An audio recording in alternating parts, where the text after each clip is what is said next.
There are two yellow lines down the side of the road telling you not to park.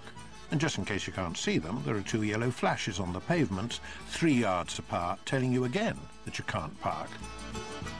There are two red lines where there aren't two yellow lines, telling you that you can't park and you can't stop either. So that's don't even think about parking. There are chevrons marking out the area leading up to a bollard, telling you that you might be getting near the bollard. There are wide white lines marking out bus lanes and writing on the bus lane telling you it's a bus lane. And just in case you can't see the lines or the writing, the whole bus lane has been coloured red. One of the appalling things is not just the amount of street furniture, the observation cameras, the warnings, the notices. It's not so much the sinister evidence of a controlling force which seeks to limit the liberty of individuals, which is uncomfortable and unpleasant enough, but it's the actual visual mess.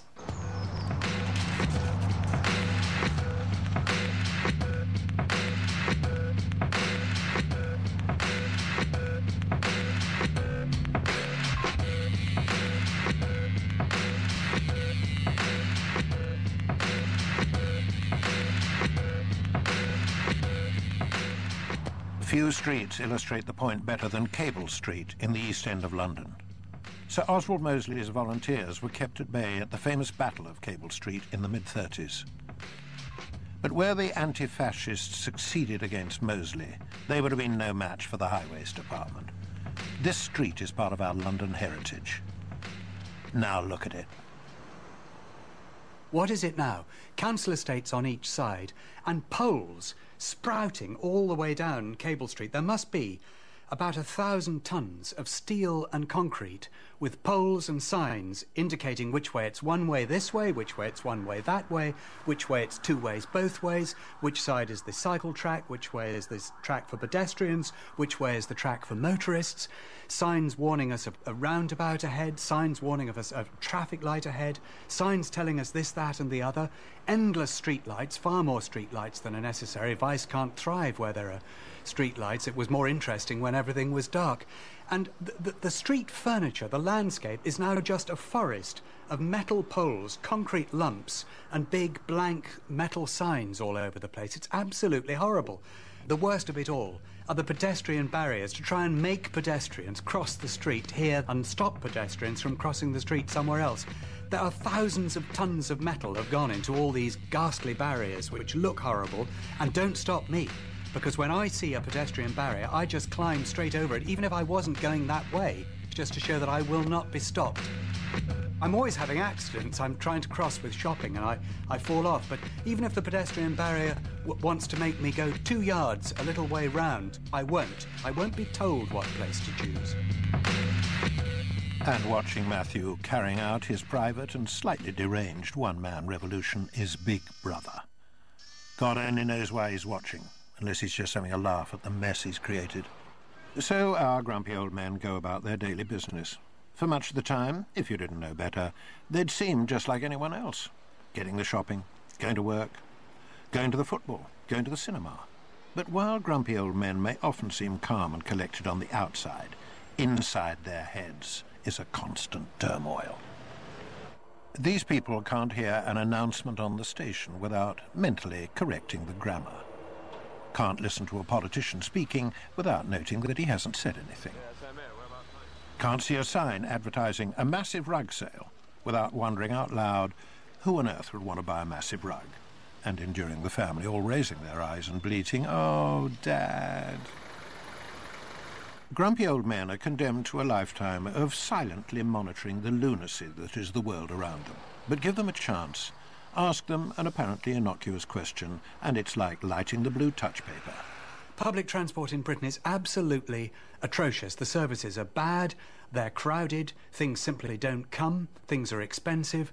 Why we put up with it, I simply don't know. Why doesn't a political party with only one platform, which is to make public transport better, try putting up, for instance, in London? I would vote for it. I'd vote for a Marxist, I'd vote for a Trotskyite, I'd vote for anybody that promised, with some chance of success, that promised to do something about public transport in London. How is it, by the way, that When they had an earthquake in San Francisco a few years ago, they had the tube up and running in 2 days after one of the biggest earthquakes the city had seen, and that they had repaired the road at the epicenter within 3 days so that traffic was using it again. We have roadworks, say on the North Circular or on a motorway somewhere in the north, and it would say delays likely for 3 years sometimes. Hanger lane gyratory system, 4 years to get it right. I mean, what the heck is going on? And what would they do about it? Well, sometimes desperate situations require desperate solutions. Pedestrians that don't look out should be killed. And will be, and it'll be an example to the other ones. It's one of the few ways in which the Darwinian selection process is able to continue, is in the squashing of slow pedestrians. Also, that's why I like those buses that you can jump on and off, because it encourages the nimble and the lithe and puts the lame at a competitive disadvantage. So you're sitting on the tube on your way to work, you've had a row with the wife, you hate the boss, and someone's trying to read your newspaper over your shoulder. And you hear this.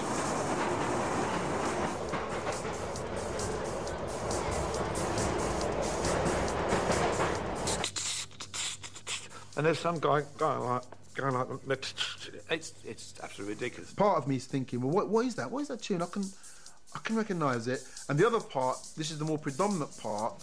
Again, there's a lot of stress you're going through. This wants to say, shut that noise up. It's horrible. Drives you bloody mad when you get on a train. There's some idiot with in their ear the whole way, or there's a new one. Computer games on trains. Boop, boop, boop, boop, boop, and just shut up. How can you do that? You're supposed. It's called a personal Walkman. That's what it's called.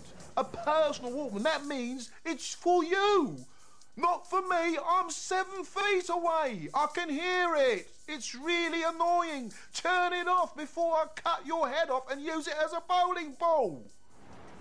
Some of today's grumpy old men are irritated by the things that are obviously designed to annoy us, like nouvelle cuisine or road signs in Welsh. And some are irritated by unexpected things like school plays or Lloyd Grossman.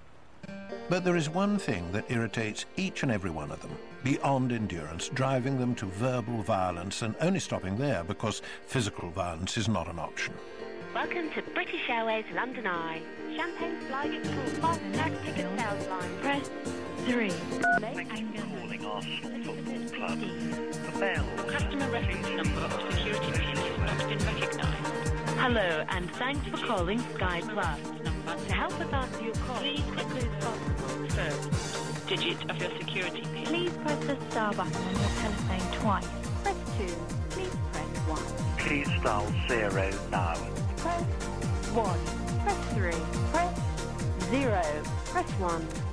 If you're a member with numbers from with an 8-number digit, press 1. If you're a member with a 6-number digit, press this. If you have been a member for so many years, press that. If you're a gold member, press that. If your printer is not working because the interface is not aligned properly with the hosing channel, press 1. I don't bloody know why my printer's not working. 25 minutes before you actually get something that says to you, would you like to speak to an operator? You have to go through all these stages till you get, and now you'll be put through to customer services, which is all you wanted in the first place. Is that the marketing people's idea? We'll get a load of people at home blowing steam through their ears because they've had to listen to Rachmaninoff played tinnily between computerised voices asking you questions you don't know the answer to. But Grumpy Old Men is not so much a television series, it's more a way of life. Weary of sitting and taking it in the guts, our grumpy old men are plotting the fight back. Phone rings. Can you confirm your surname and postcode, please? I said, no. She said, I need positive identification that you are the person that I'm speaking to. I said, it is definitely me. She said, but you have to prove it. I said, OK, I'm 2 stone overweight and I've got a small dick. And she said, pardon? I said, I'm 2 stone overweight and I've got a small dick. They're just proving that it's me. I said, I can't believe you said that. I said, well, I'm positive identifying myself. He said, I'm sorry, Mr. McGrath. Aha! You mentioned my name. I said, I'm sorry, I can have you for sexual harassment. And she put the phone down. I thought, oh, thank God for that. If you wish to speak to me about my overdraft, press 1. If you wish to speak to me about my New Balance that I wish to open, press 2. If you wish to speak to somebody other than me, press 3. And then when they've done that, say, OK, I can now put you through to an opera and just do all that for like 25 minutes. I mean, because that's what they do to us. Thank you. A member of our team will be with you shortly. The first thing they say if you ring up the train inquiries is, which train are you where are you travelling from? And I'm like, no. This is an inquiry line. I ask the questions. What station are you travelling from? I said, pardon? What station are you travelling from? I said, sorry, I don't understand the question. What station are you travelling from? I said, I'm not travelling from any station. I'm standing by the phone in my bedroom. No, why are you phoning? I said, I want to know if there's a bar at Oxford Station. What time are you travelling? I said, I might not be travelling. I just want to know if there's a bar at Oxford Station. Welcome to the Odeon Film Line. I love to speak to a human being. I mean, I love to be able to phone up Camden Odeon and just say, hi, it's me, can I have a seat? Putney? Wapping? Watford? What? Oh, shit. What number was Putney?